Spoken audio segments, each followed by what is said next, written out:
Hello, and welcome to the third day of January 2022. My name is Kurt, and this is my Good Life meditation. Although there was another word that I found yesterday here in Pierce Plowman that would refer to it. What was it? It was a better, creed. Creed was the word. I could call this my Good Life Creed, which is a collection of basically principles related to one's life.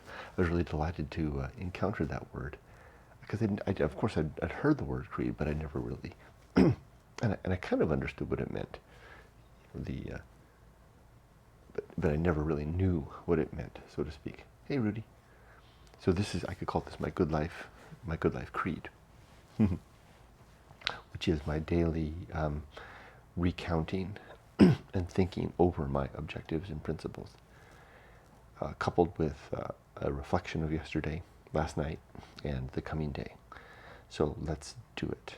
So first, last night and yesterday, in that order. Maybe the reverse order. Maybe it's better to do the day, the night, and then now. Yeah, let's just kind of do it in chronological order, so to speak. Yesterday was a fine day. It was a Sunday. I really didn't have any thing that I had to do, although I did do 2 pages of the Solitude transcription, a project that I'm working on. I did that through YouTube Live, no less, which was, it's kind of a production to get all that set up. But I think I've got it down, although I'm not doing it as a regular thing. Pardon me, this dry desert air. I'm not doing it as a regular thing every morning. I'm just doing it at will when the opportunity presents itself. Again, excuse me. I had one incident yesterday that I caught myself nearly gossiping, so to speak. It was a situation where it wasn't gossip in the more traditional sense. It was a circumstance where I saw a very funny meme on Instagram, and I wanted to send it to someone because I thought they'd get a kick out of it too. But then I thought about it a little bit, and I realized this is gossip. Gossip at the expense of 2 celebrities, who I think sometimes we regard as open targets, but gossip nonetheless. And it was also mean. So I caught myself. I had the item all copied, just a snap of it. I was going to pull it off and send it over. And wait a minute, Kurt, you're gossiping. So I deleted it and moved on. I was really proud of myself there. Not just because I caught myself and stopped myself from gossiping, but I identified a new category of gossip, which is,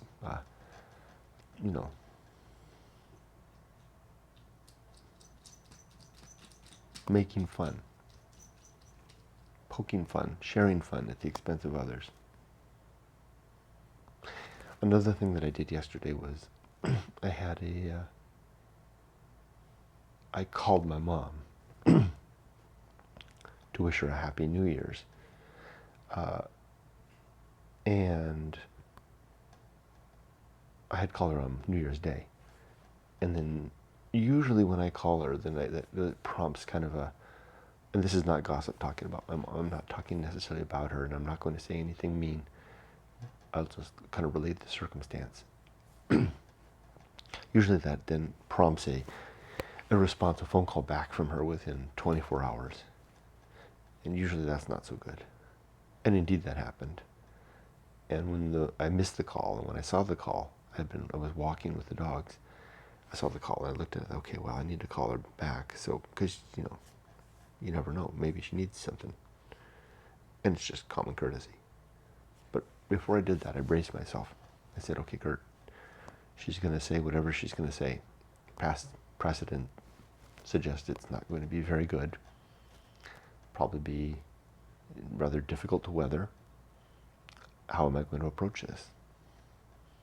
And I decided that I would simply let her have her say.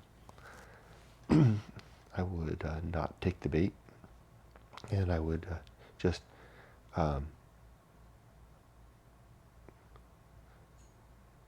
somewhat quietly let that go, kind of like it's a form of apathy in a way, and the recognition of things that I can't control. And just let her do her thing, and kind of nod quietly until she'd had her say her Feast of Offal was complete, and without consuming the feast myself, simply tell her, if you need me, Mom, reach out to me. I'm here. And that's exactly how it went down. I was proud of that as well. Also, another thing that I was proud of is last night I had a very active day. I really walked a lot yesterday. I was beat, and I get up early. I was beat. So we had a late dinner, and I was exhausted. And I was really exhausted. When I hit the wall hard. And I said, well, Kurt, just you can do this. You can, because I was staying up past my bedtime. And that's not a good thing. I just kept a game face on, and I maintained my balance, my equanimity, as I like to say, and we had a good meal, despite the fact that everything was shutting down in my brain at that time.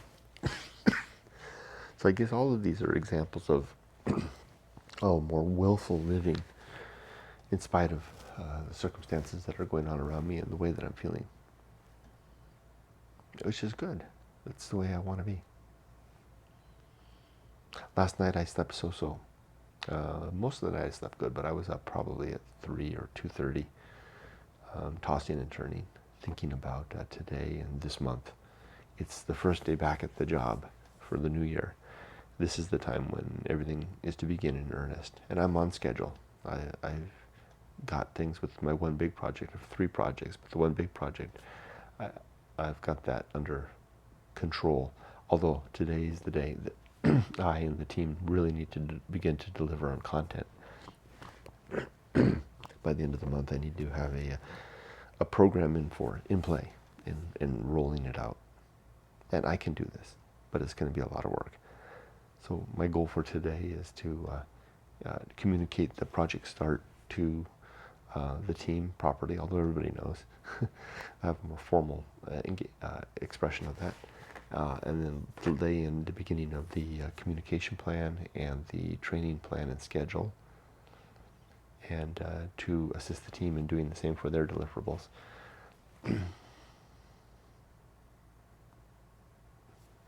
We'll only have four weeks before we actually begin training this thing, begin doing this thing. So I can do it. I've done it before. And also there's the other 2 projects are rolling too. So okay, that was my day and my night. Let's begin the good life. 7 objectives. The first of these is to be always ready to die. Number 2 is to make good and effective use of my time. Number 3 is to develop and maintain good and sound life principles. 4, to cultivate good emotional reactions. 5, to perform good actions. 6,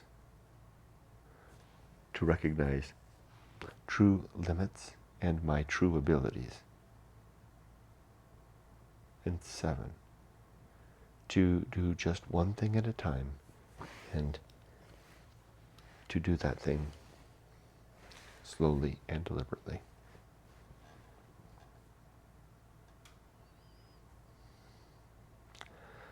Those are my objectives. I like the way I did that.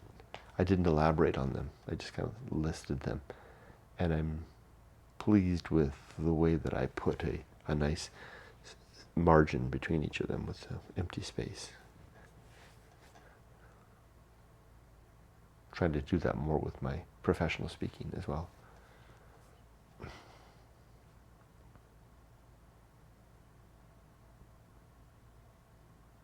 Now my principles, 30. Let's begin. Principle number one is the principle of war. To fight against everything that I and others claim is true. Number two is the principle of reason, which has three sub-principles. These are honesty, objectivity, and doubt. Reason is the instrument that I use in this aforementioned war. 3, the principle of the homunculus, the little person who figuratively lives inside my head, my consciousness, who will live and die with me. It's a substitute for the soul, for the idea of a soul, which I do not think exists. All we have is this awareness that is lighted within us for the brief years that we're alive. And then after that it winks out like a candle flame, snuffed. But in this case, it'll never come back because the candle will be no more. The next principle is the Anchorhold. Picture a little rock sticking out of the sea and the homunculus perched upon the rock. Well, the sea churns all around. The elements do their thing, and the homunculus suffers and is content and enjoys happiness, all upon that little rock where they can never get free. It's a representation of just how alone we all are. Even if we're with others, even when we're with our family, we are still utterly alone, as insofar as we are stranded upon the rock of our being, this substance that we are, that is, no one can reach out to us and touch us, even if they're holding us in their arms. We are all utterly alone, and we'll die utterly alone, and there'll be no coming back. The homunculus and the Anchorhold together are kind of a grim aspect, but I think it's a good representation of how things really are. Doesn't mean we can't enjoy being social. We could just never really be with anyone else. The next principle is called the home of good and evil. And this is just an idea that the concepts of right and wrong are like chalk, words written on a rock in the desert where the wind will blow and the rain periodically might come and wash it away. It's temporary, ephemeral, and our own. The universe didn't put it there in any other way other than that we are instruments of the universe. And whatever we do put there is there for just a bit. Even if we chisel it into the stone, it's still there for just a bit.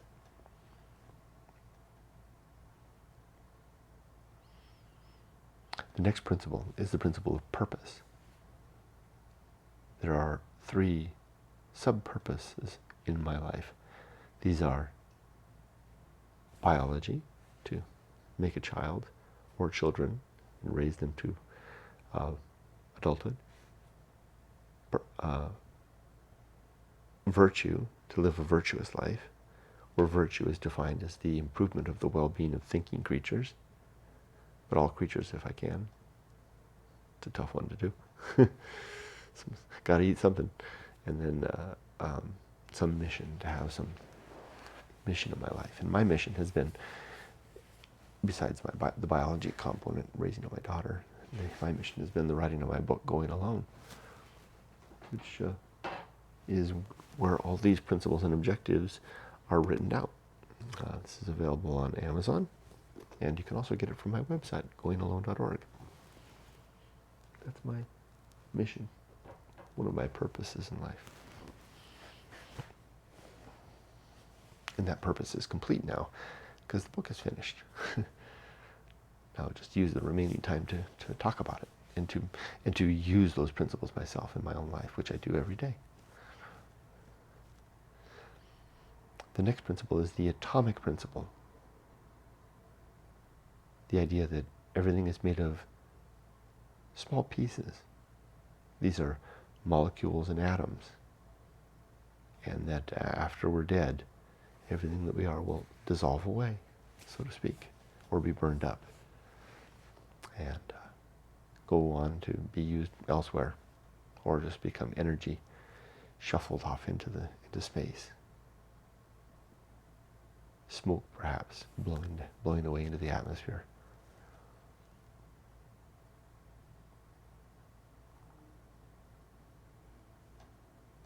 The next principle is the principle of nature, and the suggestion that everything has a particular nature, some way of being, and it's good to recognize what that is and to live accordingly. For example, when my mom called yesterday, I reminded myself of what her nature is for these return calls, and I adjusted and acted accordingly. When I saw that funny meme at the expense of two celebrities, I realized it's the nature of celebrities to be picked on and to be focused on and spotlight on. And it's also my nature to want to share that when it's funny or interesting. But it's also within my power to avoid that, where that becomes mean or gossiping.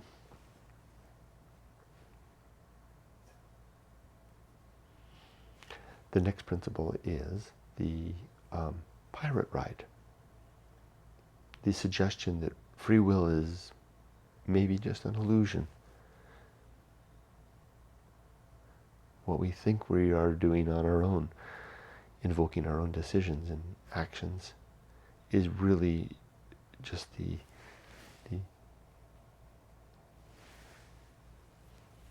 consequence of everything that's happened before in our life and in the time before that even, that led up to us. That we are like just a domino falling over. Every action that we do is another domino fall in a particular direction that appears to be guided by our will, but in fact could be no other way than the way that it turned out. A tentatively held position, to be sure.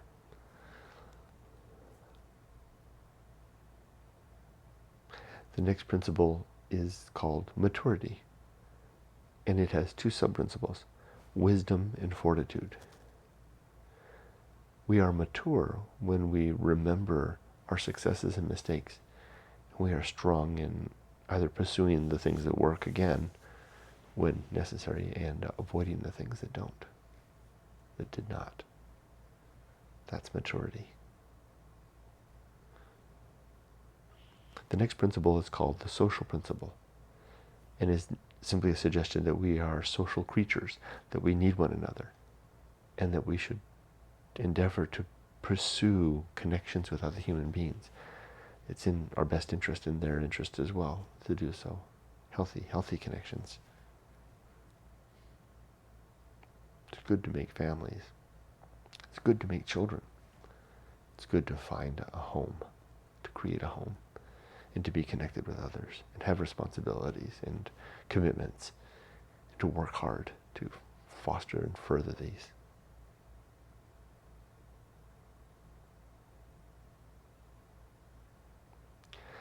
Next comes the principle of public speaking. This is just a suggestion that when we're communicating, we should do so carefully and deliberately,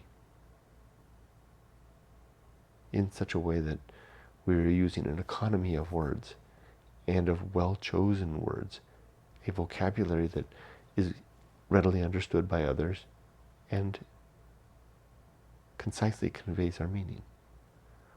poetical when we want to and when the opportunity is there, loving and compassionate when that is needed and wanted, and to the point otherwise. Not afraid of empty space and of silence. And never, ever, ever gossiping. Where gossip is defined as talking about other people in such a way that you would not wish it to be known by them. To only talk about others as though they're standing right there listening to what we're saying about them. That's a good way to protect ourselves from gossip and to abide the principle of public speaking.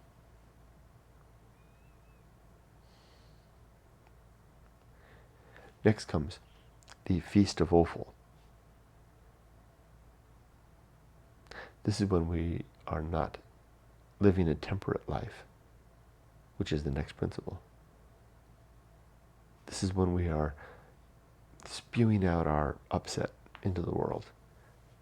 Just we've had enough, our fill, and we're going to tell everybody about it, which serves no good end other than to be as a escape valve and release for us.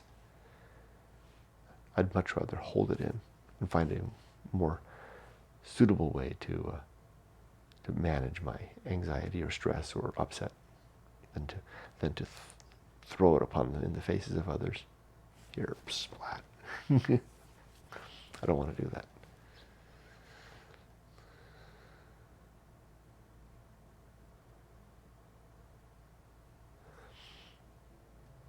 Next comes temperance, the dog snoring. Next comes the principle of temperance, as I mentioned. And the three sub-principles of suffering, simplicity, and apathy.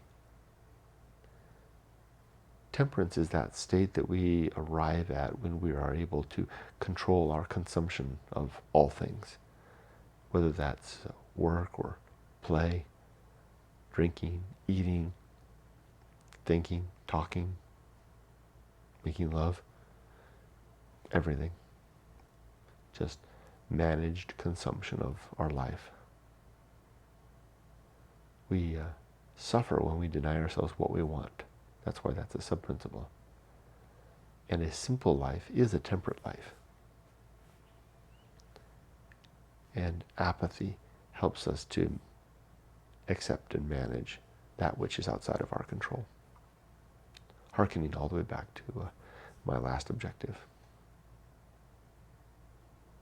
Second to last objective, actually.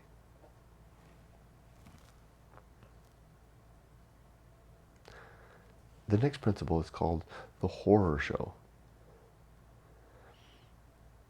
It doesn't take much or very long to recognize that the world is chock full of horror.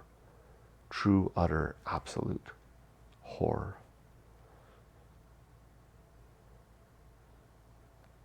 This principle does not suggest any action in particular, but simply a recognition of that fact to muster the sobriety of mind and of action that is best able to live in such a world and to help improve and relieve some of the horror.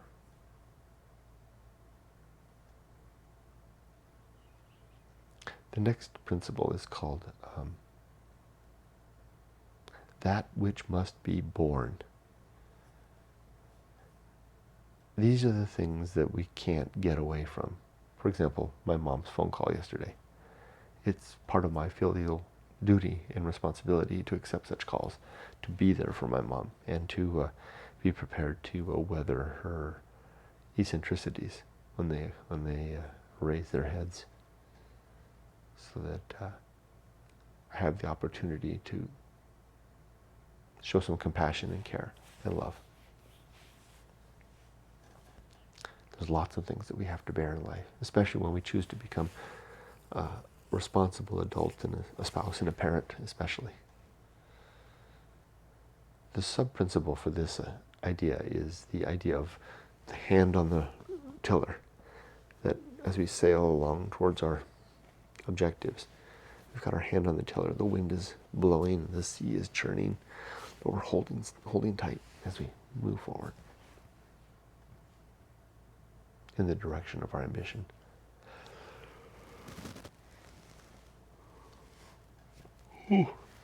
Pardon me.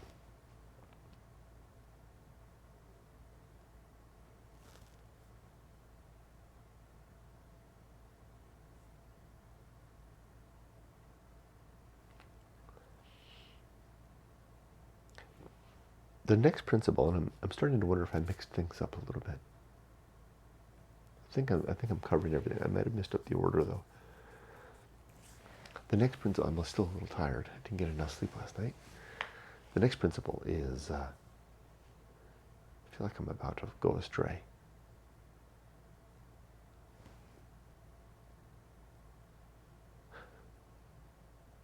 Distraction. We spend a lot of time in our life distracting ourselves from what we don't want to see. Namely, the next principle, the great indifference, which is the deep emptiness of the universe. A universe without any God.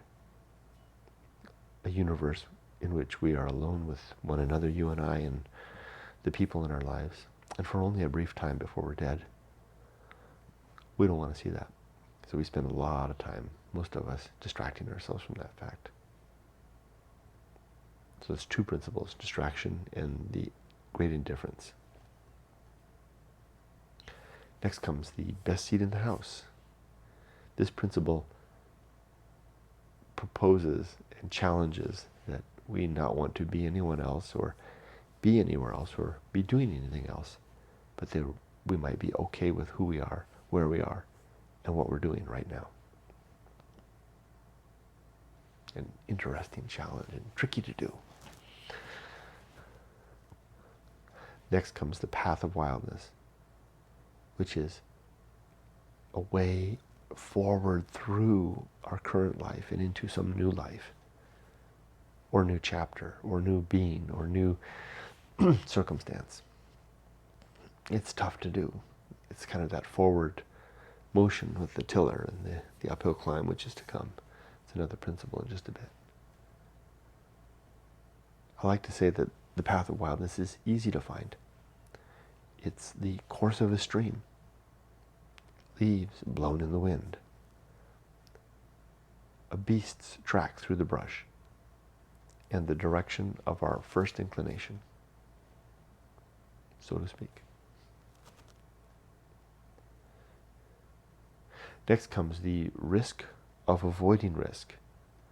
The idea that there is kind of a surface, easy level risks that we can address in life. These are namely getting an education, getting a job, finding someone to spend our life with, buying a house, saving for retirement, etc., etc. They're surface level because society and our families typically encourage us towards these. We are actively encouraged towards pursuing these. But there's a more deeper risk, one below, way below the surface. That is the activities that we might do early in life so that we have a satisfied old age, if we can make it old age. An old age where we are looking back on our life and saying, a well-lived life. Now for some people, the surface stuff is plenty. That's all they need. Others, there's something more is wanting. If you feel like you're one of those and you're young, then maybe give yourself the decade of the 20s for that pursuit, the whole damn thing. Get your education and then off you go. Come back when you're 30 and you can start on this surface level stuff. You'll be a bit behind for the rest of your life, but you'll also have some outstanding stories to tell, and you'll probably sit more contentedly in your rocker in your old age at the retirement home.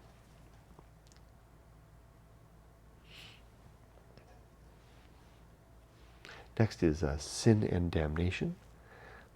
There are 7 sins in my worldview. These are credulity, an overeagerness to believe, hope, wishful thinking without action, faith, belief, where belief alone is considered the evidence for that belief,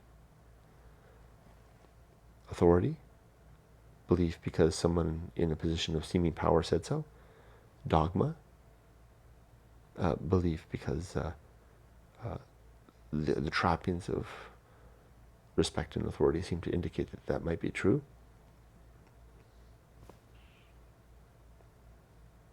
And then gossip. I'm left with one that I can't remember. Maybe it's 6. Maybe it's 6. I thought there was the 7th one. Forgetting something, I think. And I've probably been forgetting it for the last couple of weeks because I don't recall saying it. I'll have to check the book. But not that book. That one's out of date. It progressively moves forward. I have to check the online version. The next principle is called complete oblivion. The suggestion that when we die, we are utterly wiped out and gone. There will be nothing to follow for us because we will be no more. For example, there will be no reunion with our loved ones because we'll all be dead. Or eventually we'll all be dead. We'll be dead, at least. And those who are no more can have no more reunions. As a result, since there's no reunion, there's no chance for reconciliation. So if we die on bad terms with people, we're stuck in that state forever. Not that it matters, because we're gone forever. And then finally, there'll be no final justice, because there is no justice from nothing. So we better seek after these things: reunion, reconciliation, and justice in this one life that we get. This is our only chance. That harkens all the way back to my first principle, first objective, that is, which is to be always ready to die, to have all these things in order as best I can.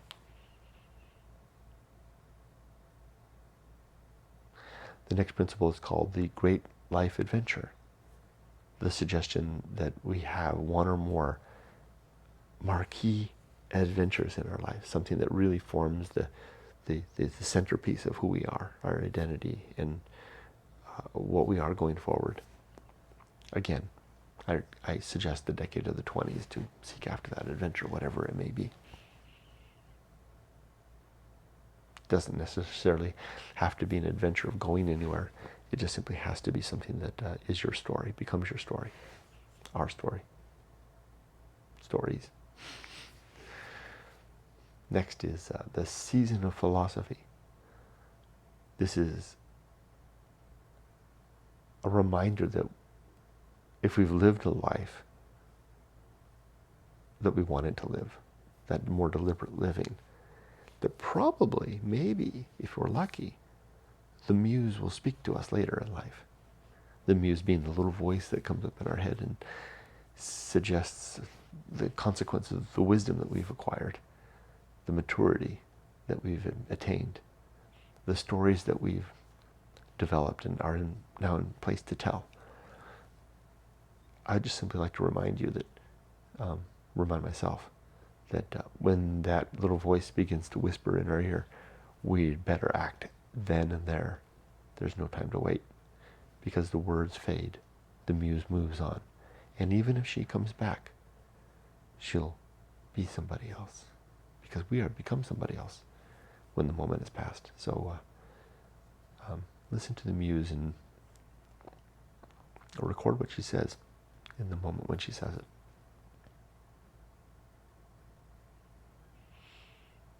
We're almost done. Next comes the bullseye aim. A simple reminder that I typically strive for some bullseye mark, and I usually miss. Every now and then I get it, but mostly I miss. Sometimes I completely miss the whole thing. That's normal. So I allow myself that. Next comes the principle called the uphill climb, which is, now that I'm thinking about it, very similar to the hand on the tiller. But instead of keeping a course of the sea, well, it's a little bit different, because hand on the tiller is maintaining the direction. The uphill climb is recognition of the effort taken to stride up in life. And that the higher we climb, the more expansive the vista before us and behind us and all around us. So keep on climbing, if you're so inclined. 2, 3 more. The next is the principle called, pardon me, arena and utility.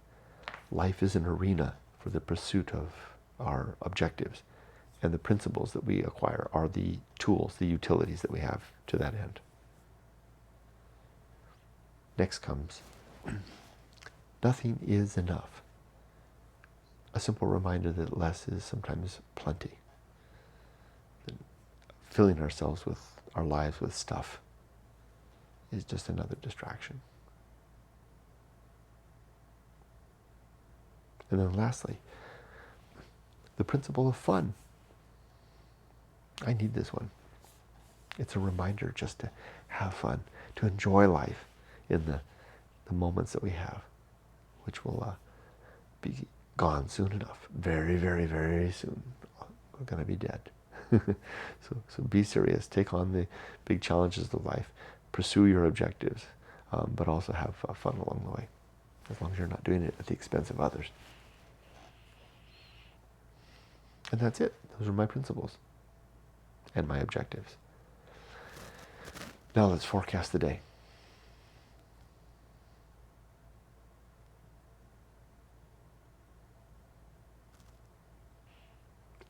The starting gun is about to fire. Bang. And I'm going to be off with the team along my main project. My main objectives today are to communicate the POW to the team and to the sponsor. So a communication email acknowledging that to everybody. Also reflecting our initial objectives, what they look like and the dates on them. I think we have 3 that need to be done by next week. From there, I have 2 of those 3 are assigned to me to begin working on those. Bam, bam, bam. And if I could say that my main objective for today would be to get the training plan, in addition to the starting gun, bang, to get the training plan and the communication plan fleshed out by the end of the day. And I'm going to combine those 2 deliverables into a single document. I can do that. I'm ready. I'm rested. My mind is in a good state. And I'll do it. And with that, I wish you all the best. I hope that you have a good day. Remember to be safe, but not too safe. Take care.